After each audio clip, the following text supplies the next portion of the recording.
احمد 12 साल का एक निहायत शोखो चंचल लड़का था। उसकी सबसे बड़ी ख्वाहिश ये थी कि काश वो किसी दिन चॉकलेट फैक्ट्री के अंदर जाकर देख सके कि आखिर इतनी मज़ेदार और खुशबूदार चॉकलेट्स कैसे बनती हैं।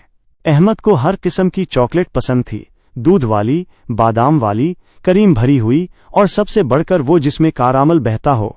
एक दिन स्कूल से वापसी पर अहमद को सड़क पर एक रंग बिरंगी पर्ची मिली जिस पर लिखा था, जीतो सुनहरी मौका, शहर की सबसे बड़ी चॉकलेट फैक्ट्री का टूर सिर्फ खुशकिस्मत बच्चों के लिए। अहमद ने पर्ची को जेब में रखा और घर पहुंचकर वालदा को दिखाया। अम्मी ने मुस्कुराकर कहा, बेटा, ये किस्मत की बात है। देखो, अगर वाकई तुम्हें मौका मिल गया तो मज़ा ही आ जाएगा। कुछ दिन बाद ही कुरा अंदाजी हुई और हैरत अंगेज तौर पर अहमद का नाम निकला। उसकी खुशी की कोई इंतहा ना थी। चॉकलेट फैक्ट्री का दरवाज़ा इतना बड़ा और ऊंचा था कि देखने वाले की गर्दन थक जाए। दरवाजे पर सुनहरी रंग की पट्टियां बनी थीं और ऊपर लिखा था, जादुई चॉकलेट की दुनिया में खुशामदीद। अहमद के साथ 5 और बच्चे भी थे जिन्हें ये मौका मिला था। एक लंबी टोपी पहने हुए खुश अखलाक आदमी ने सब बच्चों का इस्तकबाल किया। उसका नाम मिस्टर काकवा था। उसने कहा, बच्चों, आज आप देखेंगे कि खुशी और जायके को कैसे ढाला जाता है। लेकिन याद रखें, ये सिर्फ देखने का टूर है, कोई भी चीज हाथ नहीं लगानी। सब बच्चे खुशी खुशी अंदर दाखिल हुए।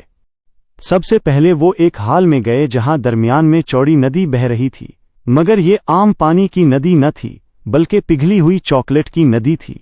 खुशबू इतनी मीठी थी कि अहमद का दिल चाहा अभी हाथ डालकर जरा सा चख ले, मगर उसने मिस्टर काकवा की नसीहत याद रखकर सब्र किया। नदी के किनारे बड़े बड़े चम्मच जैसे मशीनें लगी थीं जो चॉकलेट को मिक्स कर रही थीं ताकि वो हमेशा नरम और मुलायम रहे। अगला कमरा अजीबो गरीब मशीनों से भरा हुआ था। कहीं लंबी पाइपों से चॉकलेट गोल गोल गेंदों की शक्ल में निकल रही थी, कहीं बड़े बड़े सांचों में भरकर फूल, सितारे और दिल की शक्ल की चॉकलेट बनाई जा रही थी। एक मशीन ऐसी थी जो बादाम और पिस्ता को खुद ब खुद चॉकलेट के अंदर रख देती। जब गेंद बाहर आती तो वो चमकती हुई बादाम वाली चॉकलेट बन जाती। अहमद हैरत से बोला, वाह, ये तो जादू लग रहा है। मिस्टर काकवा हंसे और कहा, नहीं बेटा, ये मेहनत, साइंस और ज़ौक़ का कमाल है। फैक्ट्री के अंदर एक बाग भी था जो आम पौधों का नहीं बल्कि कैंडी के पौधों का था। छोटे छोटे दरख्तों पर चॉकलेट की टॉफी लटक रही थी, जैसे सेब के बजाय रंग बिरंगी लाली पाप लगे हों। घास की जगह हरी पत्तियों के बजाय पतली पतली चॉकलेट की बार्स थीं। अहमद और दूसरे बच्चे इस मंजर को देखकर दंग रह गए। एक लड़की ने पूछा, क्या हम उनको तोड़ सकते हैं? मिस्टर काकवा ने हंसकर कहा, नहीं, ये सिर्फ डिस्प्ले के लिए है, लेकिन आपको तोहफे के तौर पर बाहर जाते वक्त मिल जाएंगे। फिर वो एक सर्द कमरे में गए जहां दर्जा हरारत बहुत कम था। यहां चॉकलेट को सख्त और खस्ता बनाया जाता था।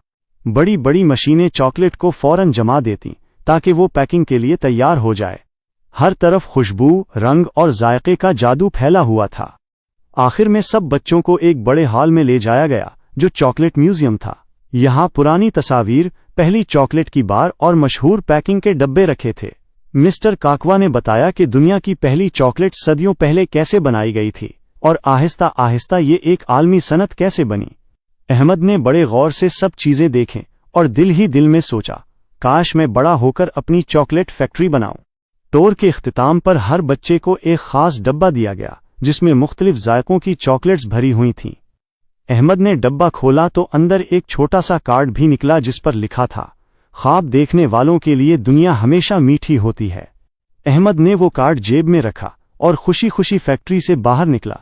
उसके दिल में ये ख्वाहिश मजीद पुख्ता हो गई कि एक दिन वो अपनी चॉकलेट की दुनिया बनाएगा जहां सब बच्चों को खुशी और मुस्कुराहट मिले। ये टूर अहमद के लिए एक ख्वाब की मानिंद था। उसने सिर्फ चॉकलेट नहीं देखी बल्कि ये सीखा कि मेहनत, लगन और ख्वाब देखने की हिम्मत से नामुमकिन को मुमकिन बनाया जा सकता है।